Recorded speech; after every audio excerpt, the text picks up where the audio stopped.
I'm here with Simon Frost of Ericsson. Simon, delivery of video content to mobile devices has been a predominant theme of Mobile World Congress this year.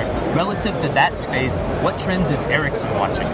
We're definitely seeing that too. So we're seeing phenomenal uptake from consumers wanting to get really high quality content on all their devices on their own terms, wherever they are.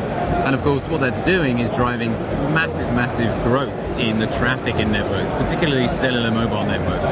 So we track that. We actually have something called the mobility report. We look at that. And I'll give you a couple of numbers. I mean, out to 2020, we're going to see an 8-fold increase in the amount of traffic in mobile networks. Today, about 45% of that mobile network traffic is video. That's going to go up to 55%. So for those that are operating these mobile networks, that are deploying LTE, that have this driving this capacity, it's going to be used for video predominantly, and you really have to engineer that network for high quality video experiences. And that's these are key aspects that Ericsson's helping with. And then one component of this is LTE or LTE Broadcast. It's a point-to-multi-point delivery system. How is Ericsson enabling service providers to use LTE to make for a more robust experience for the end user? Right, so yeah, we are definitely pioneers in obviously mobile and mobile network technology, and LTE Broadcast is something that we've been driving early, so with a lot of technology trials around the globe, and it's a capability to switch between unicast, or a one-to-one delivery of content basically, to a broadcast or multicast. And it's a capability that's inside the network. We've shown that it's been proven in many different use case scenarios, so there's many use cases for this. One great example is actually a new consumer experience is perhaps in-stadium or app TV type an application.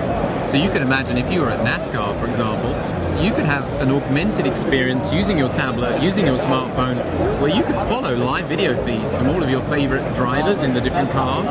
You could get statistics. You could really augment that experience and make it better. And the only way to do that very dense delivery of high quality video to so many people in one place, you really need broadcast technologies for that. So the beauty of LTE Broadcast is it's fully dynamic. You can switch it on and turn it off whenever you like. So the operator has these tools available to them to guarantee a high quality consumer video experience.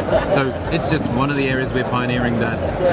Another area is an evolution of something we call the media delivery network solution. So that's our capability to cache, to store, to accelerate content, and also a set of business enablers. So really, again, it's giving that toolbox, that framework to the operators, those that have the networks, give them the tools to engineer a network specifically for video and continue to delight the consumers with amazing video experiences. That's what they want. And Simon, you mentioned these dramatic projections for the increase in data capacity demand from the consumer end. From Ericsson's perspective, how is that going to drive the continued evolution of some of these attendant technologies? So I think everyone has to stay much closer to the consumer and the trends of how they're going to want to consume video. It's driving a lot of the changes we see in the industry. So the whole media value chain is starting to collapse with the convergence of media telecoms. We're seeing the content owners really wanting to build much closer direct relationships with the consumers. So, US examples of HBO and CBS announcing over-the-top direct services straight to the consumer. So in this, what we call the network society, in this all connected era of television, where so many new devices, everything that is a screen is connected to a broadband IP network, and consumers will want to get video on it, it's really putting huge challenges at the whole core of the media value chain, the media industry in general. And Ericsson, its core focus is to enable everyone, content owners, broadcasters, ATV service providers, network operators, to innovate with video experiences and to really delight TV consumers and drive new revenues, drive relevance. And that's what we're doing. We're doing it through acquisition, we're doing it through organic growth and investments. And that's our focus, is to help everyone in that media value chain continue to make amazing TV for consumers. It sounds like really exciting technology, Simon. We appreciate you taking us through it. Hey, thank you.